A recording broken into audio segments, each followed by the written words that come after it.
Hello guys, so नमस्ते सबैजनालाई। र आज चाहिँ म धेरै दिन पछाडि घर आएको थिएँ अनि टक्कसँगले म चाहिँ अहिले हाम्रो बारीमा आएको र निकै भएको छ नि त बारीमा नआएको। अनि चट्टसँगले अहिले चाहिँ अलैँची पनि राम्रो भइरहेको रहेछ।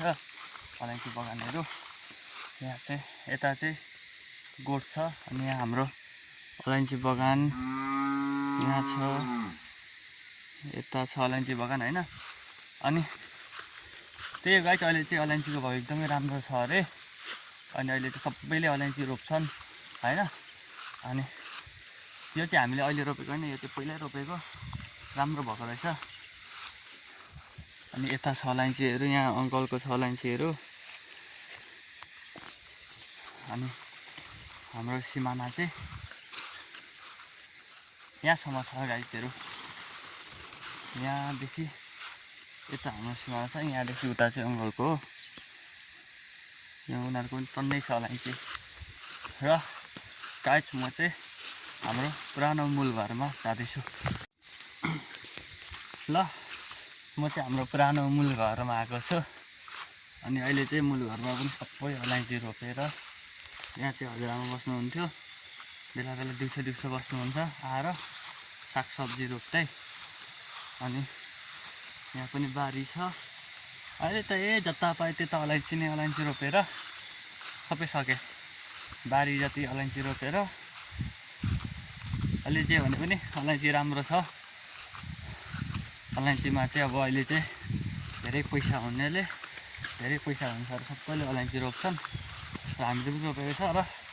र जेमा धेरै पैसा हुन्छ त्यहीमा त रोप्ने होइन। अब एक बारी मकै रोप्यो भने 5,000 छिन्दैन, एक बारी अलैँची रोप्यो भने त 1-2 लाख छिन्दो रहेछ। अनि त कसले रोप्छ त मकै अहिलेको जमानामा? सबै अलैँची नै रोपिहाल्छ नि गाईहरू होइन।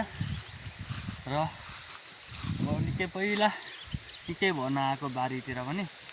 अनि यति यहाँ यस्तो छ क्या हाम्रो चाहिँ, यस्तो तल ओ माथि स्कुल छ।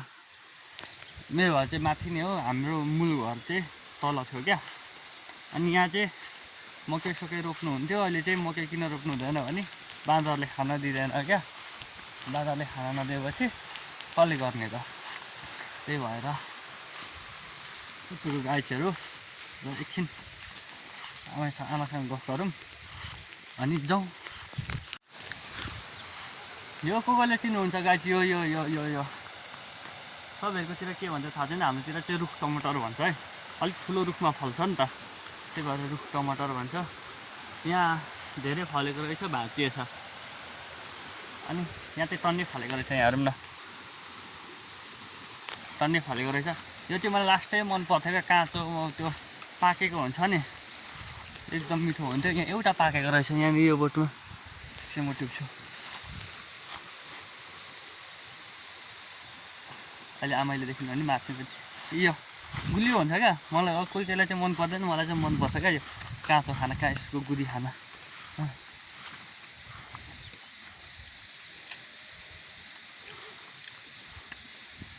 तितो रहेछ,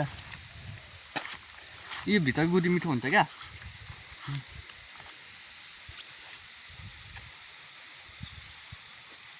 म्याङ्गो जस्तै मिठो हुन्छ, मलाई चाहिँ त्यही लाग्छ।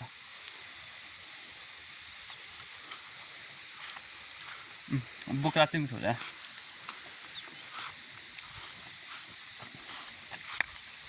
यहाँ काँक्रा रोपेको रहेछ, काँक्रा पनि चाख्दिनु त। अब तलतिर पाइँदैन, आएको बेला चाख्ने गाईहरू होइन। र यहाँ चाहिँ खोर्सानी रोप्नुपर्छ आमाले। अब आमासँग एकछिन गफ गर्नु छ। म चाहिँ आमासँग गफ गर्नु थिएँ। आमाले यहाँ तल निगुरो रोपेको उम्रेको कि उम्रेन हौ? उहाँ तल पहिला थियो।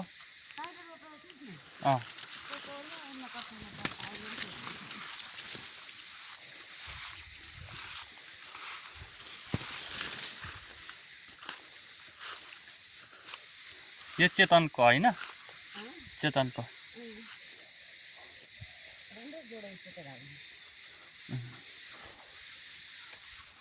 यो उयो त मैले पो रोपेको त। त्यही भएर त्यति ठुलो आयो त छिटो। तर यहाँको त मर्न आँटेको छ त नि, फलेको रहन्छ राम्ररी।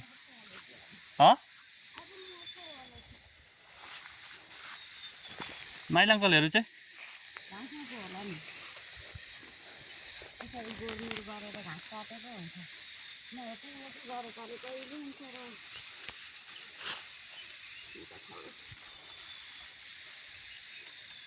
कति आउने रहेछ है, 2-3 मन आउँछ होला।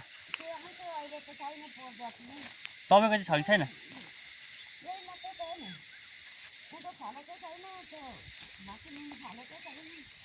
1 मन जति त आउँछ होला। 2 मन जति त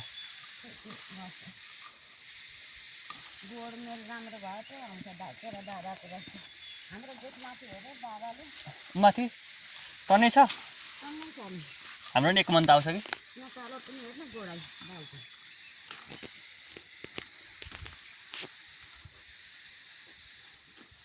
अब रोप्ने निकालेको कोही गयो, माइला अङ्कल अब खासै गर्दैनन्। यो सबै निकाल्ने त गरेकै निकालाइदिनु, म त यस्तै हुन्छु अलैँची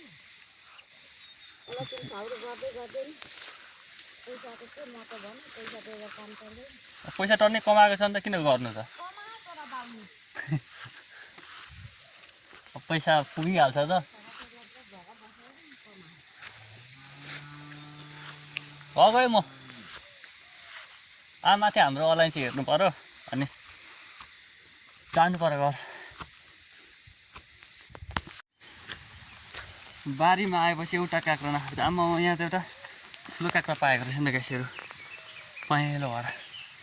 एउटा काँक्रा चाहिँ खाएर जाउँ न त, कलिलो सबै गोबर लाग्ने रहेछ। देख्यो भने मासु के खाइदिन्छ, अलिक कलिलो छाम्नुमै।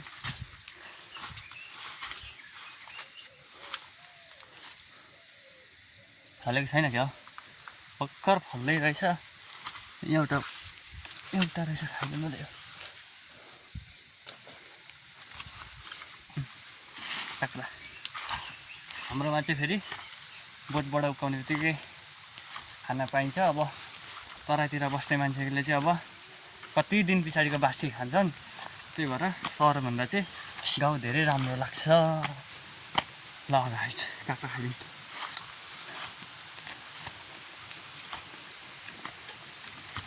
गाउँको काँक्रा भनेको गाउँको काँक्रै हुन्छ गाइड, एकदमै धेरै त्यस्तै अर्ग्यानिक, त्यस्तो बिस्तारीहरू केही लगाएको हुँदैन।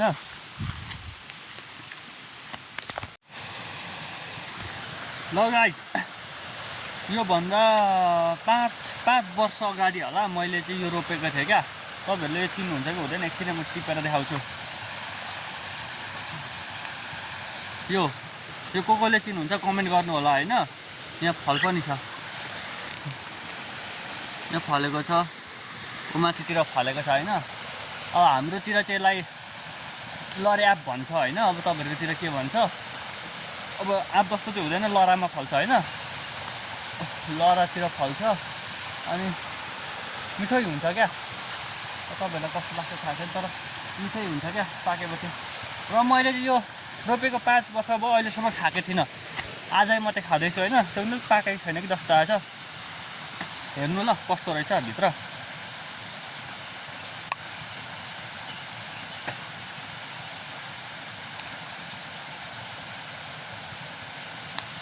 पाकेको रहेछ लर्याप,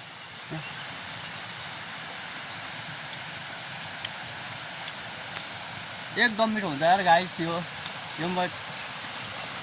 पाकेको रहेछ यार। पहिलोचोटि आफूले रोपेर खाएको भनेको मैले त्यही लर्यापमा त्यो फलै फेरि। हेर्नु त गाई कस्तो हुन्छ भित्र, पाकेको रहेछ। ल गाइस आज चाहिँ गाउँमा यसो घुमियो खाइयो होइन। अब हजुरआमासँग भेटियो, यसो आफ्नो बारीतिर हेरियो, आफ्नो अलैँची बारी हेरियो होइन। अब हुन त मैले रोपेको होइन, बाबाले रोपेको, रामले रोपेको।